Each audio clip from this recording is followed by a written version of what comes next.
ก็ให้ทุกคนเข้าไปดาวน์โหลดแอปเพราะว่าสิเป็น Android iPhone ได้หมดเนาะทุกคนจากนั้นก็เข้ามาในแอปหลังจากเราเข้ามาในแอปหน้าตามันก็สิขึ้นแบบนี้เนาะทุกคนให้กดบอนว่าลงทะเบียนนี่มันสิมีเงินไขจากนั้นเราก็กดยอมรับเมื่อนี่เนาะทุกคนหน้าตามันสิเป็นแบบนี้เข้าสู่ระบบเพื่อเข้าแบบหมายเลขโทรศัพท์สำหรับคนที่อยู่ลาวก็ให้ใช้เบอร์ลาวคนที่อยู่ไทยก็ให้ใช้เบอร์ไทยคนที่อยู่ลาวนี่ให้ใช้856แล้วก็20เนาะแล้วก็เบอร์โทรต่อไปเลยแต่อยู่ไทยนี่66แล้วก็บ่ให้ใส่0ทางหน้าเด้อใส่เบอร์โทรศัพท์แล้วก็เข้าไปเลยสมมุติว่า09นำหน้า09ก็ให้เอาเพียง9ไป06ก็ให้เอาเพียง6ไปบ่ให้เอา0ข้างหน้าจากนั้นแล้วมันสิเข้ามาหน้านี้เนาะทุกคนการลงทะเบียนนำใส่ LDB Trust นี่ก็คือมันมีลงทะเบียนผ่านเลขบัตรหรือว่าบัญชีสำหรับอันแรกนี่สำหรับคนที่มีบัตร ATM หรือว่าสมุดบัญชีเนาะเลขบัญชีมีเลขบัตร ATM มันเอาอันนึงเฮายังบ่ทันมีเฮาอยู่ไทยนี่เฮาลงทะเบียนผ่าน Full KYC นี่เนาะทุกคนเฮากดเลยกดมาแล้วหน้าตามันสิมาอยู่ประมาณนี้เด้อตัวนี้นี่มันสิเป็นแบบเปิดบัญชีภาคประหยัดกับเปิดบัญชีกระเป๋าเงินก็คือเป็นแบบคล้ายๆแบบบัตรเนาะทุกคนเป็นบัตรแอคเคาท์นี่ LDB ตัวถึงเป็นภาคประหยัดสำหรับผู้ใดสิเปิดตัวใดก็สามารถเลือกได้เลยเนาะ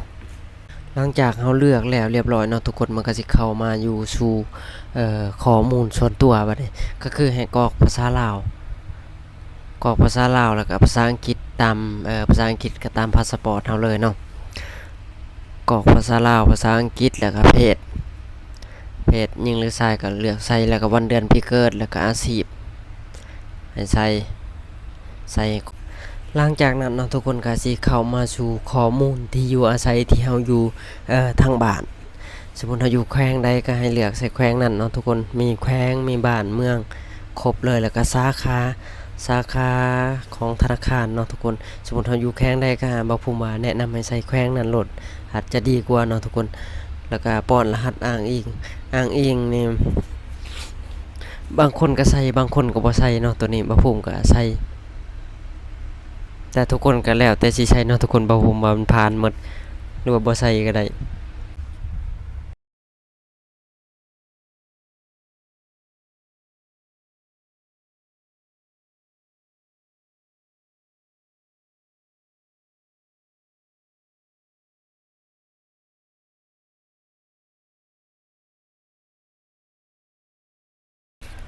สมมุติว่าทุกคนเนาะเลือกอ่า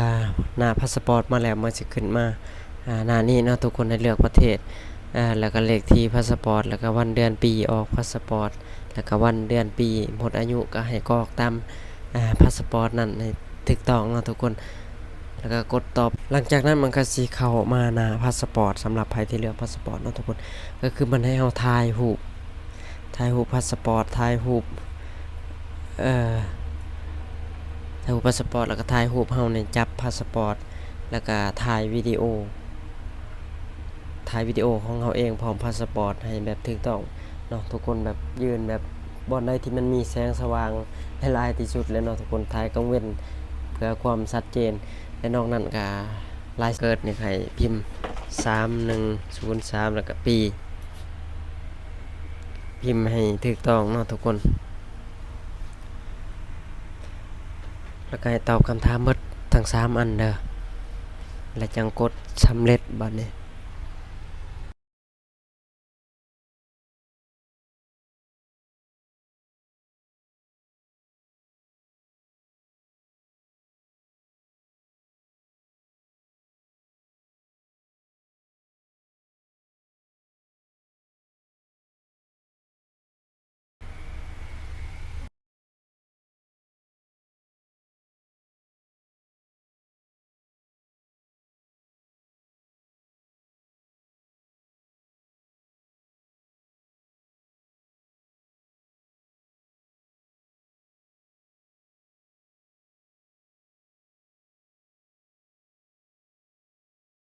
แล้วก็ขั้นตอนสุดท้ายก็คือ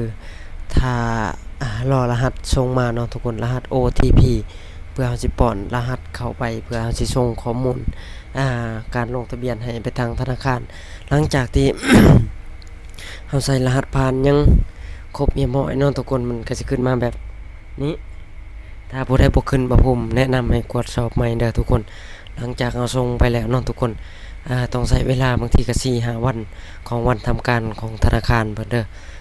เพราะว่าช่วงนี้ก็มีคนลงทะเบียนหลายมันก็อาจสิช้าแน่หลังจากเราลงสำเร็จก็แม่นให้รอท่าเด้อรอท่าแล้วเพิ่นสิส่งข้อความมาทางเบอร์เฮา